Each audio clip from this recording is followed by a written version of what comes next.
Župan občine Radovljica, sinoči ste na zadnji seji občinskega sveta v letošnjem letu sprejeli participativni proračun, prvič v zgodovini občine Radovljica za obdobje 2021 in 2022.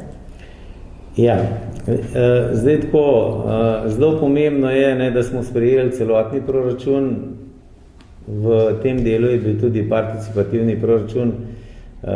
Seveda iz tega lahko samo povem, da smo izredno zadovoljni, ker smo ga pravzaprav ta participativni proračun izvedli prvič v zgodovini obstoja občine Radovljica in da je bil izredno dobro sprejet in da so pripravili občanke in občani tudi preko 100 predlogov.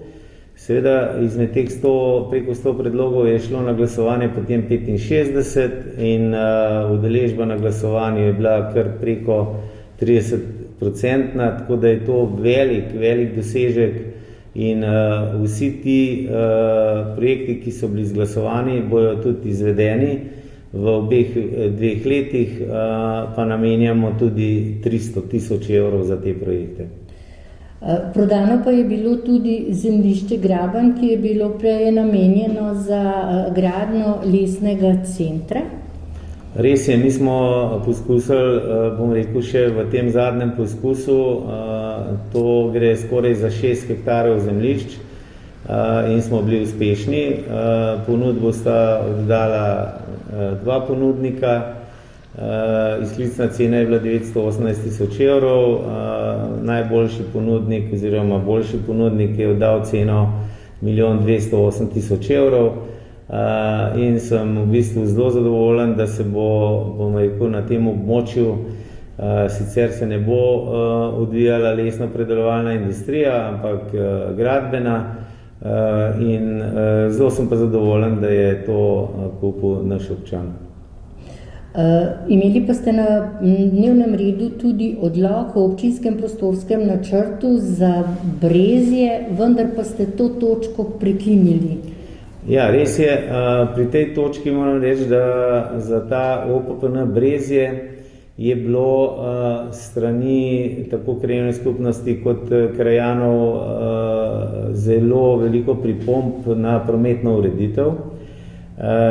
Ne na ostalo ureditev, zato sem bil mnenja na osnovi razprave, da dam torej predlog svetnikom, da ne izglasujemo tiste 2 točki, ki sta bili prvotno na glasovanju, ampak da enostavno izglasujemo, da ne glasujemo v teh 2 točkah in da pustimo trenutno razgrnjen ta dokument, ki bo pa z usklajevanjem torej krajanov, krajevne skupnosti, cerkve, turističnega društva prinesel do take situacije, da bo potem, ko bo to usklajeno, šel popolnoma usklajen na eno izmed naslednjih sej občinskega sveta.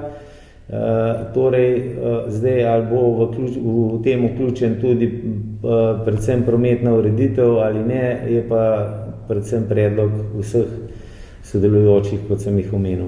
Svetniki so tudi potrdili poročila o trajnostno zelenem turizmu v občini Radovljica.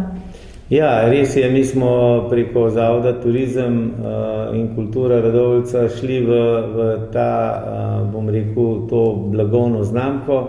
Nam je uspelo že v preteklem letu, torej v letošnjem letu, da smo dobili ta zlati znak.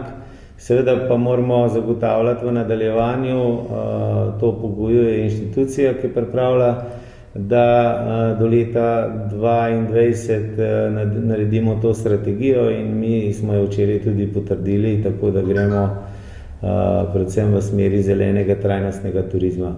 In kdaj bo naslednja seja občinskega sveta občine Radovljica? To pa konec januarja 2021. Hvala lepa. Prosim.